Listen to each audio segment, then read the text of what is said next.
BBC Radio Gloucestershire with Pete Wilson. This week I've got a very special programme for you to coincide with an exhibition at the Gloucester Folk Museum. It's about Joe Meek.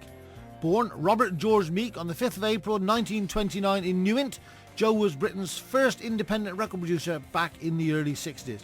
He was renowned for his pioneering recording techniques and his eccentric personality. By 1960 he set up Lansdowne Studios in West London.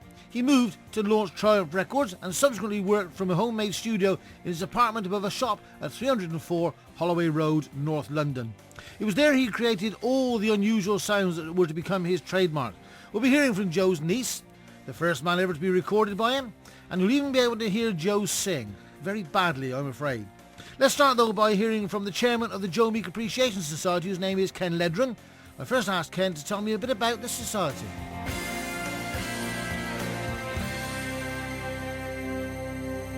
There's a society formed in 1990. It's dedicated to Joe's music, and there are a lot of members, and the idea is that it keeps Joe's name alive. The thing about Joe Meek is, people call him the Telstar Man. There was a lot more to Joe Meek than just one disc from 1962, wasn't it? There certainly was. I mean, Joe originally worked for EMI, but decided quite early on in his career to set up on his own. And his first studio, if you like to call it that, was his premises in Arundel Gardens in London. And then he found some premises above a leather shop in Holloway Road, 304 Holloway Road, and set up a little studio there and created the Joe Meek sound. But going back to the early days, he even formed his own record company. He was Britain's first independent producer, and he set up, I say, this record label, the Triumph record label, and even had a hit, which was Angela Jones by Michael Cox. That didn't work out for him, so in the end he decided to lease his recordings to the big record companies. And yes, you're right, Pete, there are many other records that are very interesting and just probably as equivalent in quality as Telstar. A Newent boy, born and brought up in Newent, he goes off to the smoke, and he seemed to recruit a lot of local bands to go to 304 Holloway Road in the end, didn't he? He did. Perhaps they were attracted by the fact that he was from Newent. I can recall the Foresters and the Saxons, and there were others that came from that area as well. But I think the idea was that people just knocked on Joe's door, and he either decided to hear them there and then or not. But he did tend to audition people, and if he liked them, he would record them. And of course, we'll hear from other people later on. His studio in 304 Holloway Road. But to call it a studio probably wasn't the right description, was it? Well, not if the artist had recorded at one of the big majors. It was probably a culture shock, really, because, I mean, I didn't see the studio, but as I understand it, it was a climb up some rickety stairs into the studio, and there wasn't even a panel for Joe to see into the studio. He had a section where he had all his recording equipment. When the artists were ready to record, he'd pop his head around the door and say, OK. And I think his idea was to get a kind of informal sound rather than make them tense by having recording lights and so on. I do know that he had some curtains fitted that were kind of acoustic to try and keep the sound out. Bear in mind, Joe is trying to record artists on the Great North Road, which is what the Holloway Road is, and there was traffic noise, and there was also a railway line quite close. So, but he did seem to manage to keep those noises from his recordings. We're talking about noises in his recordings. I mean, he used all sorts of noises, didn't he? He'd bang the toilet seat up and down. He'd hit the floor instead of the bass drum. All sorts of things. He did, yes. I mean, the story goes with the bass drum, because it was quite difficult in those times, apparently, even for the big majors to record a bass drum properly. He would do away with the bass drum altogether and bang a broom handle, or get someone to bang a broom handle to give that thudding sound. And as you say, Pete, yes, I mean, he'd bang a milk bottle, he'd bang on an ashtray, anything to get an individual sound. That's what made Joe Meek unique. He even created the first concept album, which was called I Hear a New World, and that was on his own Triumph label. Incredibly rare now, but it showed some of those recording techniques, and you can hear bubbles being blown and so on. And quite how he got all the sounds, I don't know, but he did. And of course, he recorded an awful lot of people, and a lot of people who went on to become very, very famous. Yes, well, I can, off the top of my head, I can think of Tom Jones. And when Tom Jones became famous, Joe rushed out an EP of Tom's work. There was John Layton, of course, who went on to lots of films, including famous Great Escape. John recorded too. And there were a number of other people. Well, Screaming Lord Such was one. He was, yes. The list goes on, and we could spend all night just talking about those people. I'll tell you what we'll do now. We'll have a listen. We've got to get Telstar out of the way at some point in time, so we may as well listen to the 1962 version of Telstar now.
There it is. We had to get it in. Telstar, Joe Meek, he was the Telstar man. Still with Ken Ledran. Ken, tell me for you the sort of highlights and lowlights of Joe's life. I think the highlights were, for him personally, I mean, again, I can only presume this is the case, but actually breaking out of his background into London, breaking into the recording scene, which he wanted to do, having made the grade at EMI, and he was famous for quite a few recordings. Lay Down Your Arms by Anne Shelton. He pioneered Getting the Sound of the Marching Feet by A Tray Full of Stones. He recorded Green Door with Frankie Vaughan. He recorded lots of famous singers and songs. And then he made the breakout himself into independent recording work. And getting his own label must have been a big highlight in his career. And of course, getting that first hit with Michael Cox's Angela Jones was obviously very encouraging for him. And then he did have various minor hits. I'd say the first one I bought was Ian Gregory's Can't You Hear the Beat of a Broken Heart? And it was, as I say, a unique sound. And at that time, Ian Gregory was a star on TV who was playing Ivanhoe.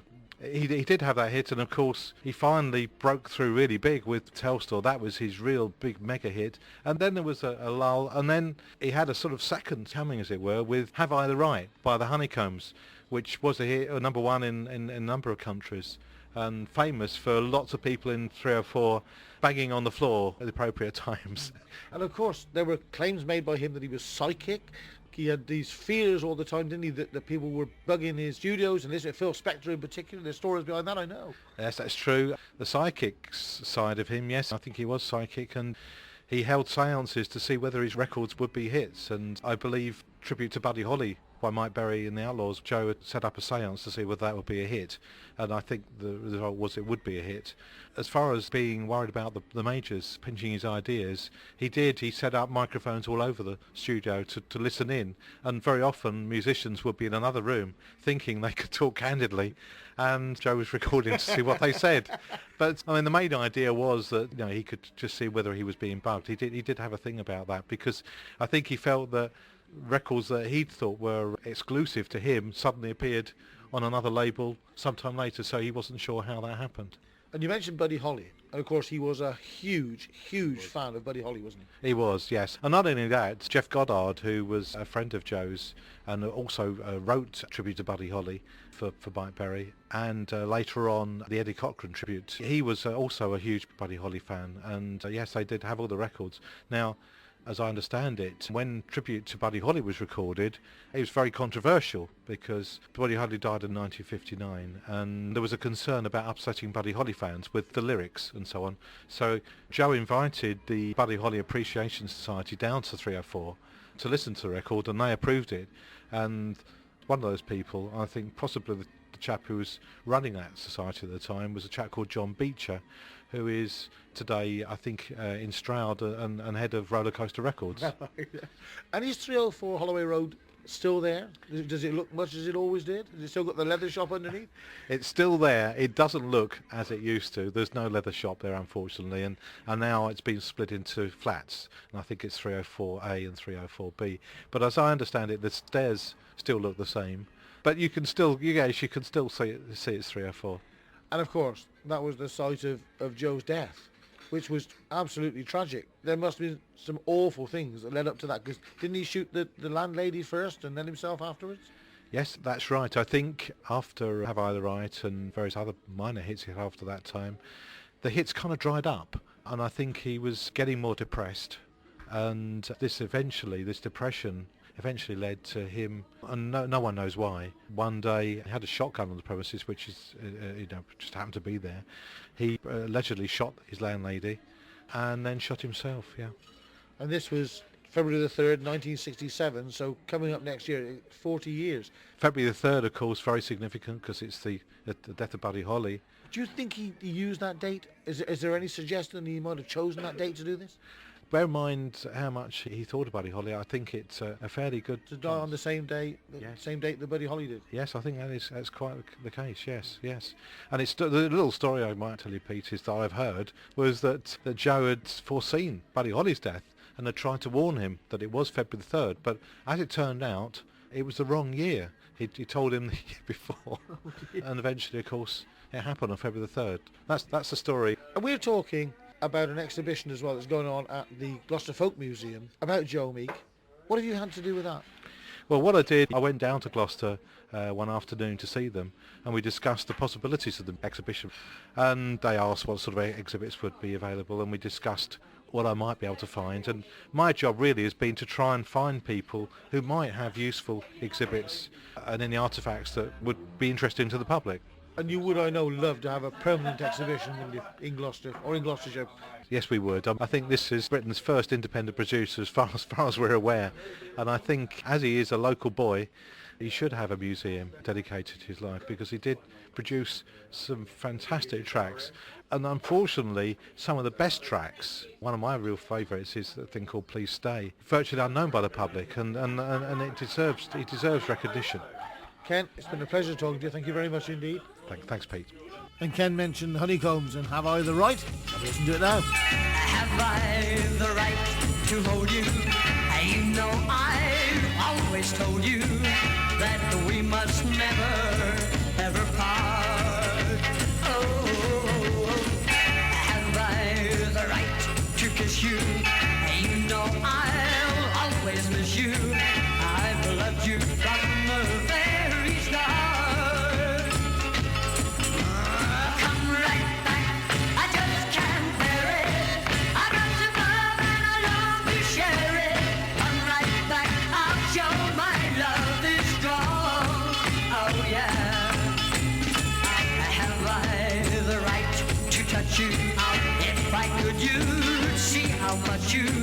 send those shivers running down my spine.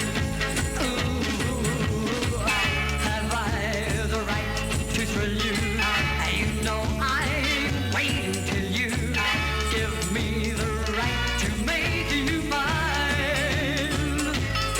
Well, come right back, I just can't bear it. I've got some love and I want to share it.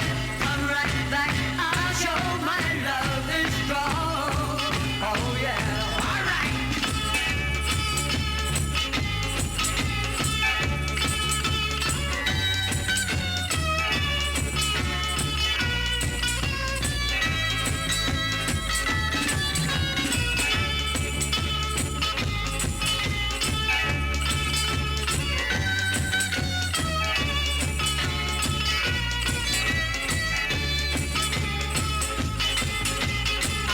Have I the right to hold you? You know I've always told you that we must never, ever part. No, no, no, no, no.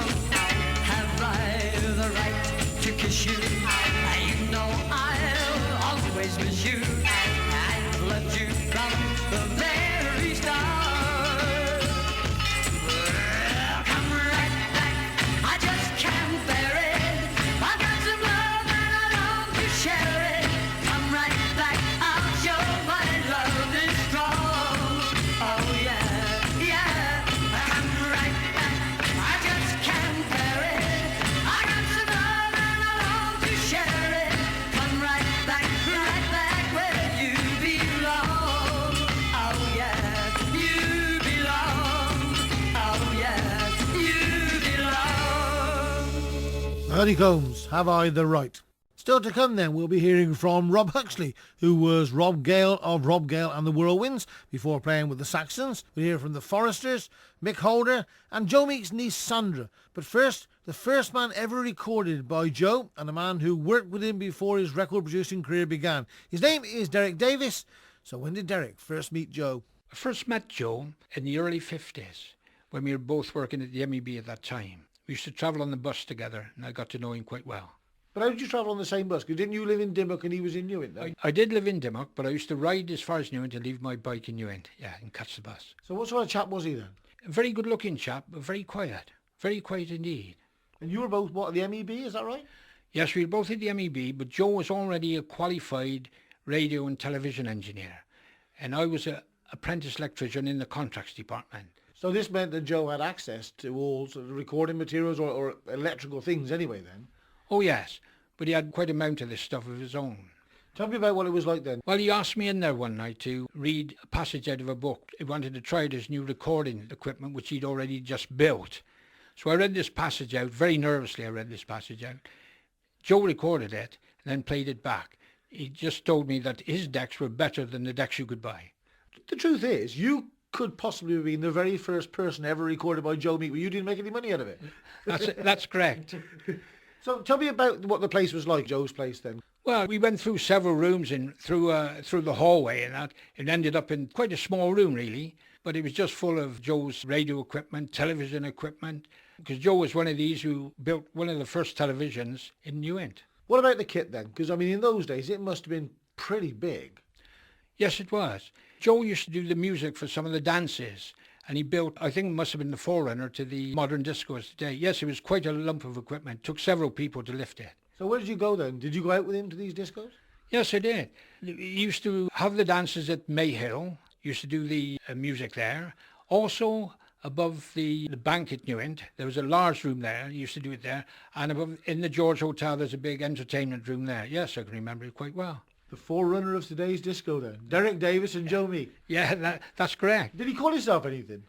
No, he didn't. No, he was very quiet, Joe. Very quiet indeed. What about at Mayhill? Because they had an amateur dramatics society there. Did he get involved with that? Oh yes, Joe used to do all the sound effects and lighting effects for the amateur dramatics in Mayhill. Yes. And you were describing to me about a train going by. What was that all about? Oh yes, they wanted flashing lights, so Joe had got a big round tin and cut slots in it and put a bulb inside and rotated it slowly with a motor, and it gave the flashing effect. Quite good. What about the travelling to and from work? Because I think there are stories about you and Joe travelling to and from work. That is correct.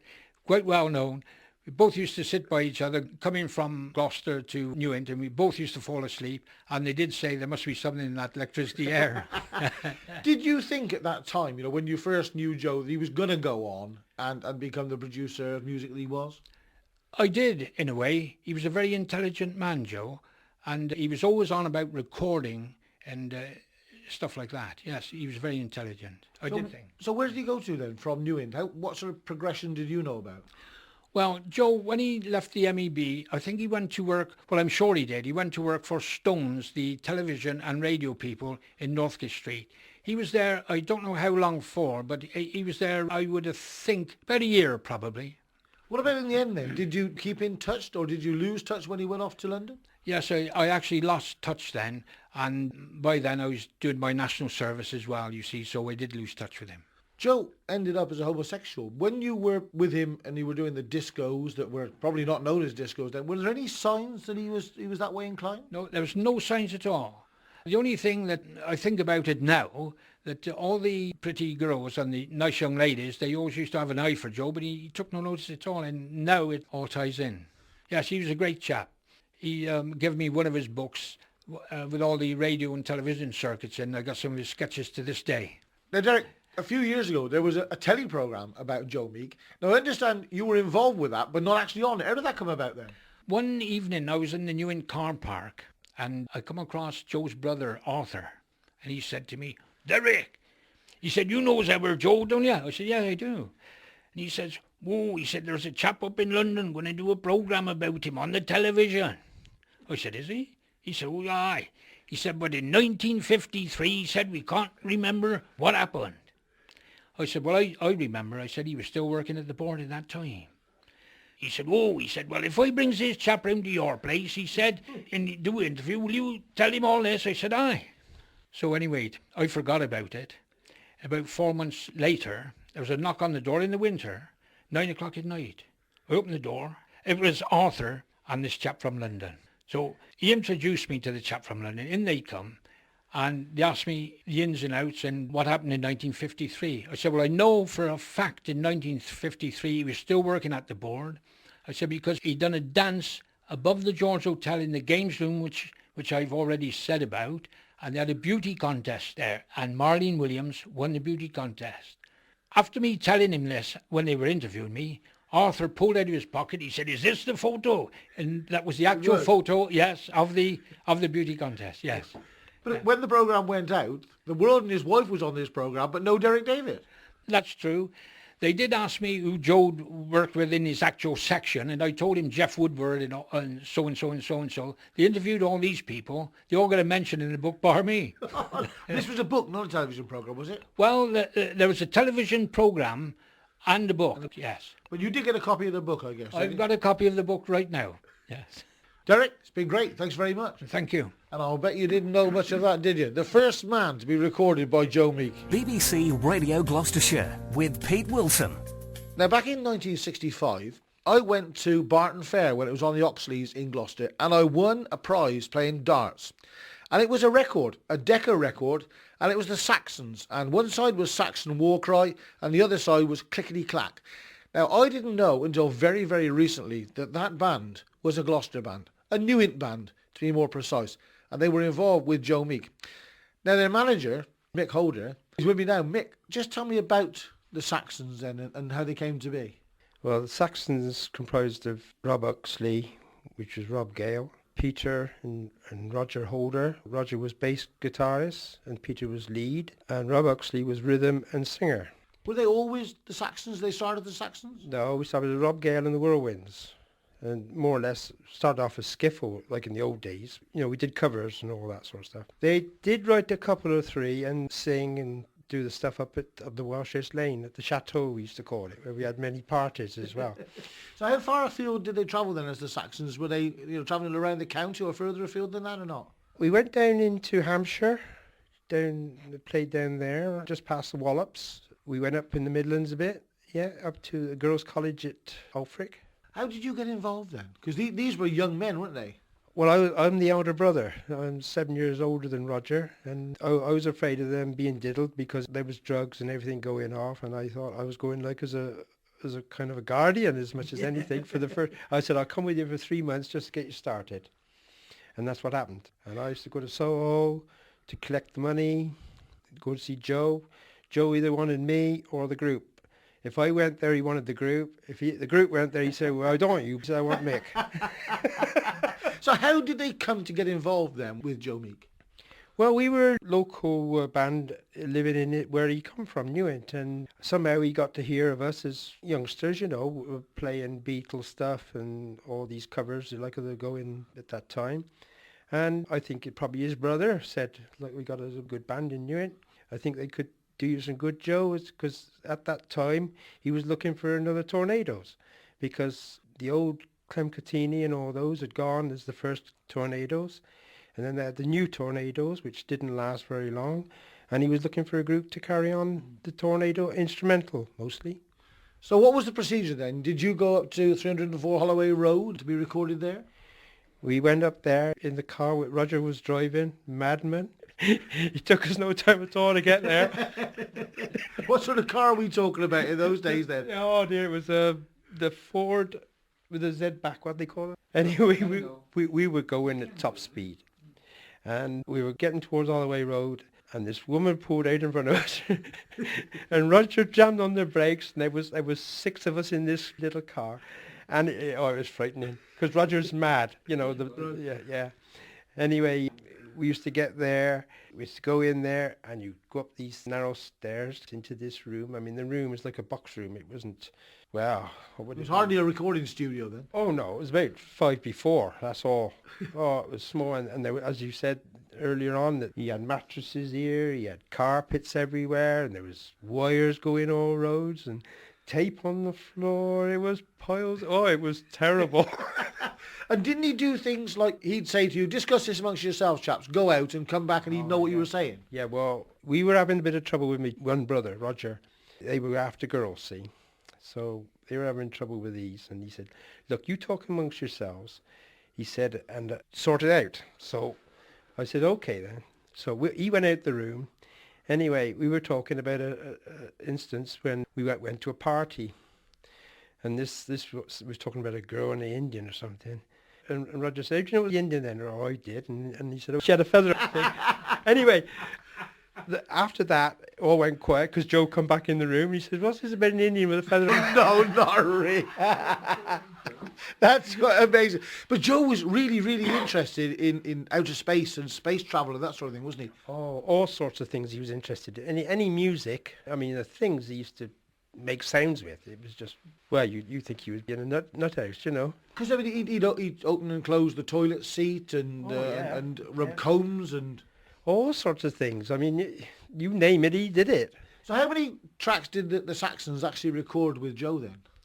They did quite a few, because Rob Uxley, that was Rob Gale, as he was named on stage. Him and Peter, that's my brother, they wrote a lot of music together, and Joe used to record it, and it just disappeared. You know, you never don't know what happened to it. Well, that's what was told to me by the foresters. You didn't know where it went. But I mean, one lot didn't disappear, did it? Because I've got this disc in front of me, as I say, with Saxon War Cry on the one side of it, written by Holder and Huxley.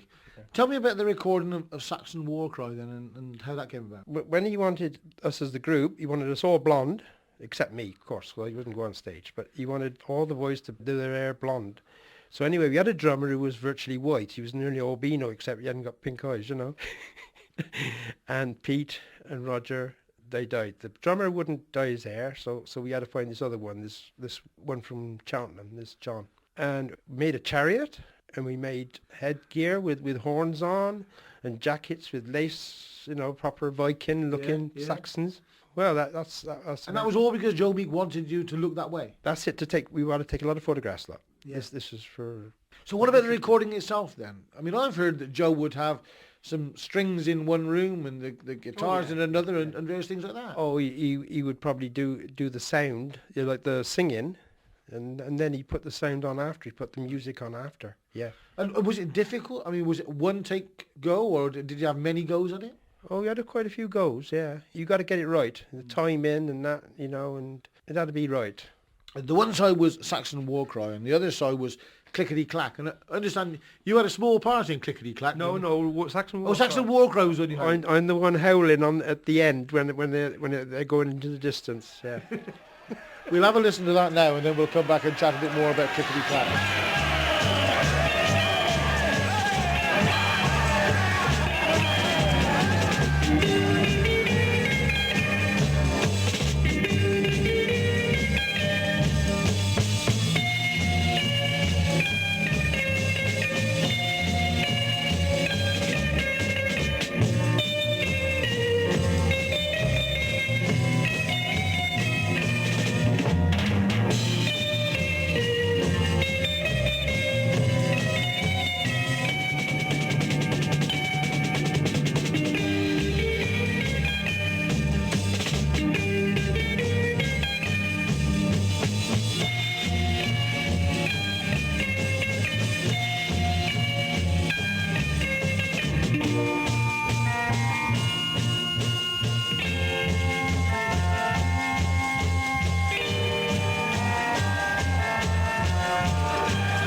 Saxon War Cry by the Saxons. So Clickety Clack then, when did that happen? It was recorded at the same time, presumably. I think Pete and Rob done that one. Meek and Holder, yeah. It was Peter. Peter wrote that one with Meek. Was Joe complimentary to bands he recorded? I mean, was he one who bragged you up and tried and give you confidence, or was he telling you how he wanted things done? He was telling us how he wanted things done, but he wasn't very complimentary. Really? No. Oh, at times he would say, "Oh, you did a good job there." Yeah. So would he record you, then go and listen back to it, and then come back and tell you, or was he listening, monitoring all the time? He would monitor it, but he would play it back to us. Yeah. He'd say, "No, I want a bit more of this here and a bit more of that there," and he said, "I'll put the bit in after." He said, "Then you would have to learn it, like, you know." Derek Davies told us all about the size of the equipment he was using when he was going out on the first discos. Was it huge kit he had, you know, he was recording things on, and multi-track tape machines and things? Oh, he got multi-track tape machines, but it wasn't big stuff in there. It was just like little boxes, and I think he made his own echo chamber as well, because we had a copycat, and he was very interested in that, but I think he had his own there, like, you know. Because if he didn't have something to make sound effects or do the noises, he made his own, didn't he? Oh, yeah, he made his own, yeah. Oh, he was very clever. You must be very proud, I would have thought, though, to have been part of that, because the Saxons have a record released, and it says on the bottom of it, a Joe Meek production. Yeah. There were the Tornadoes. Yeah. There was John Layton. Big names. Oh, yeah, he had a lot of big names, and a lot of big names that people don't realise he did the first recordings for. Yeah, I mean, they went to Spain, look, with this record. Is that a ship I hear? They did another record. And also they went to Israel and didn't play it out there. He was a man ahead of his time, wasn't he? Oh, I don't know how many years. 40 years ahead of his time, yeah. And so many people have told me that, it must be true. Now, we've heard mention of Rob Huxley. Rob now lives in Florida, and I've got a recording of him talking about Joe Meek and how he changed just before his death. A few months before Joe's death, we noticed a lot of changes in him. Pete Holder used to call him up and used to tell us, "Joe sounds very, very depressed, very, very down." And there again at the sessions, he would change too, and instead of being this like domineering character, calling all the shots, telling everybody what to do, he basically said to us one day, "Well, do whatever you want." And what we wanted more than anything else was to have a vocal as an A-side on a single.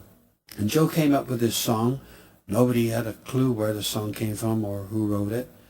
And we liked it. And we got Richie Blackmore to play lead on it with his fuzz box, which really blew our minds back then. And it finally came out about 25 years later on one of the Joe Meek compilation discs. And I've done my little version of it, and it's called No More You and Me.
Let's move on now then to the Foresters, the original boy band from Westbury-on-Severn.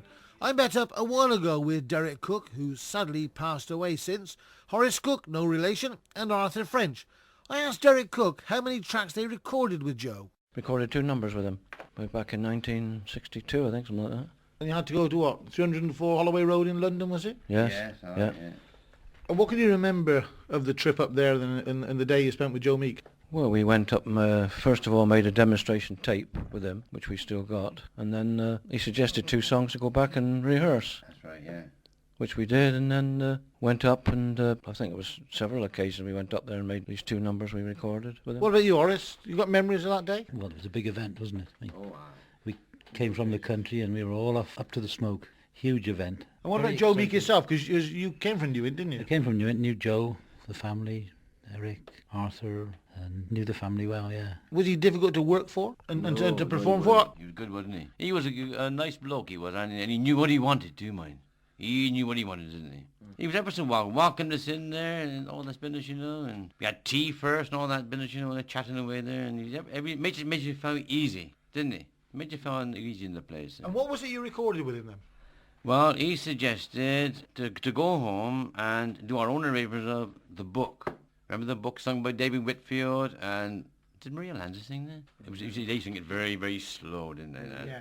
So we went down to Jack and Floss's place, the old Grange down there, didn't we? The old Junction Inn. Junction in and worked an arrangement down there. Went back up there and he was pleased with it, wasn't he? We recorded it and then he was going to get session men in, wasn't he then? To give the backing, drums, bass and all the rest of it, you know. But for some reason or other, whether he was slightly off key, it couldn't be done. So we had to go make another return visit again and sing with the session men in there. And Horace said, going up to the smoke, boys from the country. Derek, this must have been a bit special. So the book was one. What was the other one? The book was one, and the other one was It's Almost Tomorrow. And where are these recordings now? Because these records were never ever released, were they? Never released. And this is what I've been trying to do through the society, is to trace these tapes. Joe Meek apparently left hundreds and hundreds of these tapes in tea chests, which someone bought the rights to in London. And the society have been trying to get these tapes released to the Sound Archives in London. National Sound Archive, yeah. So we could... And of course, if they do that, they'd be available for you to listen to and get back again, wouldn't they? Well, if our tapes are there, we would hope to get a copy of it, sometime. Wouldn't that be fantastic? Yeah. No, he had a 45 pressed, hard disc pressed, with that book on there, didn't he? And then he submitted it. They have listening days. These big companies like Philips over there, don't they? And he submitted that, and they returned it. They said it wasn't commercial enough to sell. This was their opinion. It wouldn't sell because at the time it was all shadows, music, an instrumental, that type of thing. Coming up soon then, Joe Meek's niece Sandra, who's got great memories and great stories about Uncle Joe. You can find out why he was always fiddling about in his pocket. But first, let's have a listen to one of the demo tracks by the Foresters recorded by Joe Meek. Not the book, or It's Almost Tomorrow. This is Zing When the Strings of My Heart. Sing, sing, sing, doodle-bop, sing, sing, sing, doodle-bop. Dear, when you smile at me, my heart's a melody. It tortured me from the start. Something inside of me started a symphony. Zing when the strings of my heart. Just like a breath of spring, I heard a robin singing about a nest set apart. All nature seemed to be in perfect harmony. Sing when the strings of my heart. The skies above are blue again. What else could I do again but keep it beating through and through? I love you. I still recall the thrill. I guess I always will. I hope we'll never depart. Here with your lips to mine, a rhapsody divine. Sing with the strings of my heart. The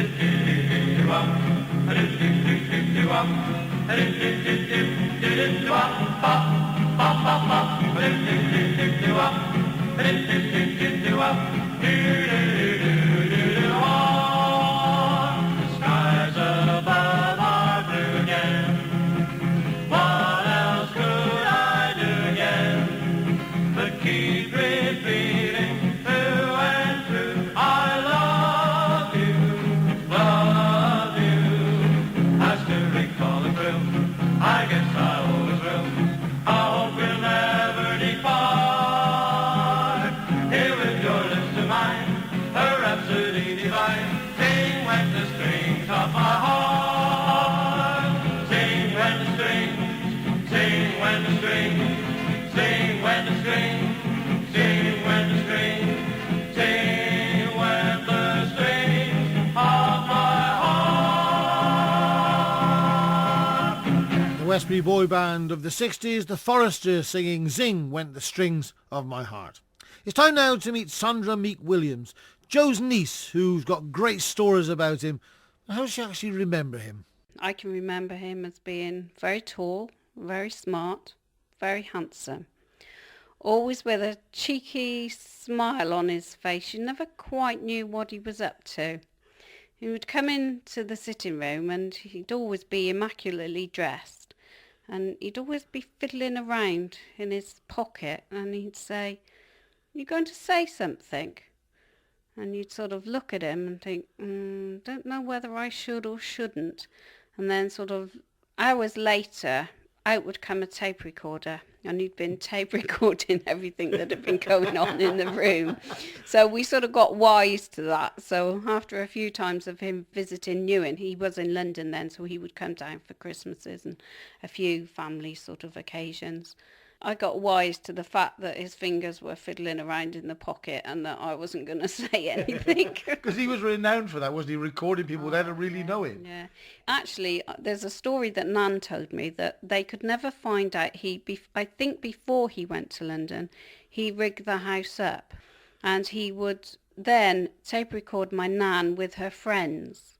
But my Nan had a friend that used to come round who used to moan about her husband. Then when the husband used to come round to pick the wife up, Joe would play it back. Oh, now that's a bit naughty.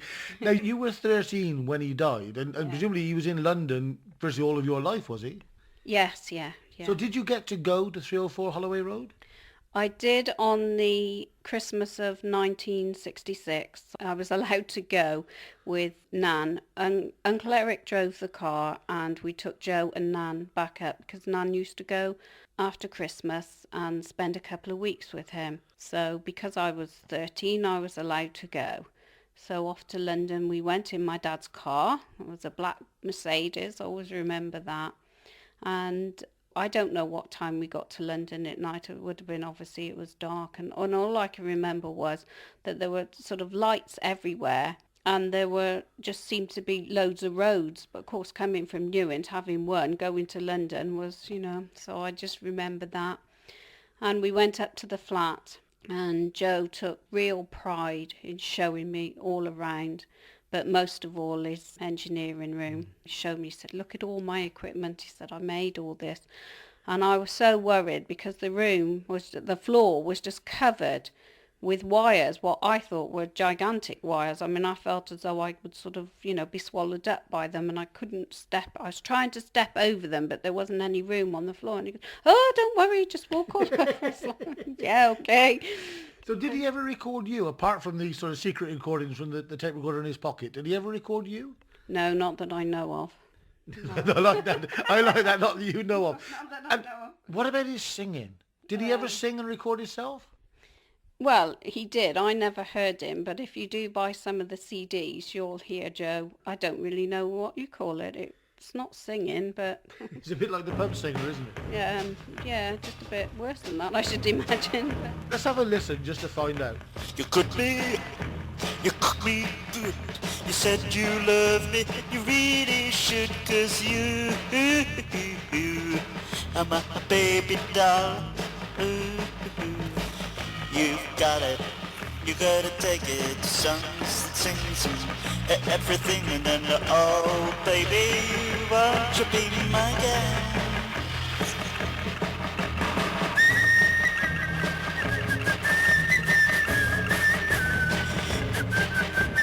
I know you love me true, 'cause I know that you want me to, 'cause every time you go, you and me, and all the things I do, 'cause I know you. There we are then, just to prove that Joe Meek wasn't quite the singer of some of the artists he recorded. That was My Baby Doll that he recorded himself.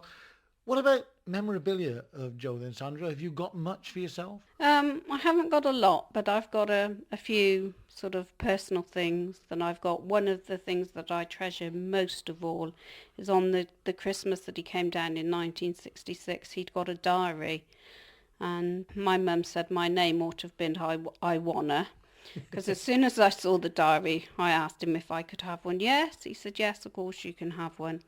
So went back up to London with him in 1966, and then about a fortnight before he died, in the post came a little diary for 1967, and inside it said, all good girls get what they want, with love from your Uncle Joe. Oh, you must treasure that. I do, because I then realised years later that he'd actually paid a whole year's subscription for the Reader's Digest, which I had every month for that year, which sadly I didn't keep because it didn't dawn on me at the time.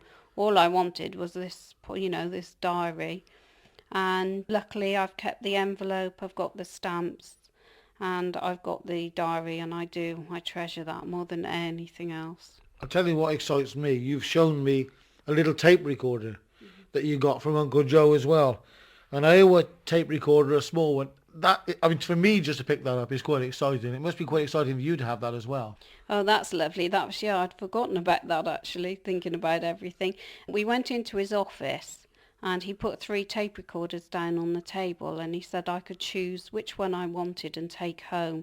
So of course I chose the littlest one, took that home and put it on the breakfast table the next morning, and my brother picked it up and dropped it. But it did work. It does work now if you put batteries in it.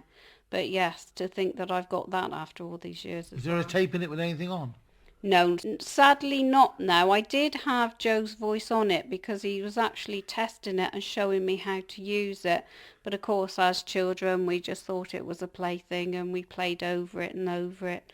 And there's nothing of Joe's voice on there now, which is a shame. So, Sandra, this exhibition is at the Folk Museum. Fantastic for that to happen, isn't it? Oh, absolutely. And all the thanks has to go to Ken Ledran.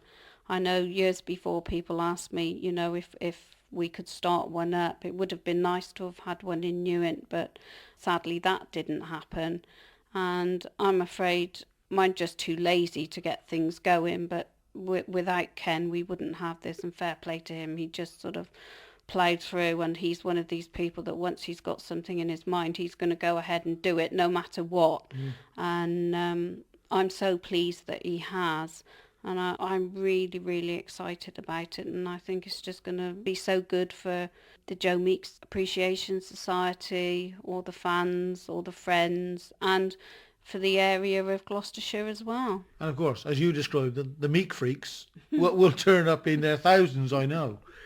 Well, I hope so. And it would be nice. I'm going to try and spend as much time at the museum as I possibly can, so that, you know, if there are people there to meet, then hopefully I should be there. But I have said that obviously I can't go every Saturday there, but if somebody rings up and actually wants me to be there, then I'm more than willing to go and meet them. But I should be there as much as I can. That's wonderful. Joe is buried in Newent. 40 years next February. It's gone by like lightning, hasn't it? I know, you can't believe it really, how time does fly, doesn't it? And as far as I'm aware, as yet, there's no road in Newent named after him. It's got to come soon, hasn't it? Well, yes, I hadn't really thought about it until you said, but yes, there's got to, because there's a Hinesburt Road named after him down in Eastleigh where he lived. So, yes, perhaps that's the next thing. Ken, you better get working again. And I wouldn't be surprised if he isn't working on it already. Now, I started this programme about Joe Meek with Ken, who's chairman of the Joe Meek Appreciation Society, and I want to finish with Ken as well. Before I do, don't forget to go along to the Joe Meek exhibition. It's on at the Folk Museum in Gloucester's Westgate Street until September. If you need more details, just contact the museum. And if you'd like more details of the Joe Meek Appreciation Society, you can find them on the internet or just contact me here at BBC Radio Gloucestershire. To finish with then, the foresters mentioned trying to find the tea chest full of tapes that Joe had when he died. So let me ask Ken Ledran to tell us all about the tea chest tapes. Well, the tea chest tapes came about because when Joe died, a lot of his recordings survived on tape. And when the people who were winding up Joe's estate were looking at these tapes, they decided that perhaps they might wipe them and sell them as second-hand recording tape, because that was quite a popular medium at that time. But right at the last moment, as I understand it, someone called Cliff Cooper came in and bought these tapes in the original form with all the recordings on them. And I have heard the figure of 67 tea chest tapes full of Joe's recordings has survived, and they're still in the possession of Cliff Cooper. Now, Cliff was a member of one of Joe's groups, the Millionaires, and they have some recordings which are these days I think are quite rare and quite valuable. And Cliff himself doesn't seem to have done very much with the tapes over the years. He still has them. And of course one could certainly say that but for Cliff, the tapes and the recordings on them would never have survived. So we have to be thankful for that. But there's been various plans over the years to give them to the British Library. But so far nothing has happened to them. And so all those recordings still survive, but they're not available to the general public. And I know the late Derek Cooke of the Foresters was working very, very hard because some of their recordings will be in those tea chest tapes. Derek sadly has passed on now. But the good news is that they do still exist, so they're not lost for all time. No, they're not, and that is the bonus. But Some people must think Cliff Cooper is, the pits, but not really so, is it?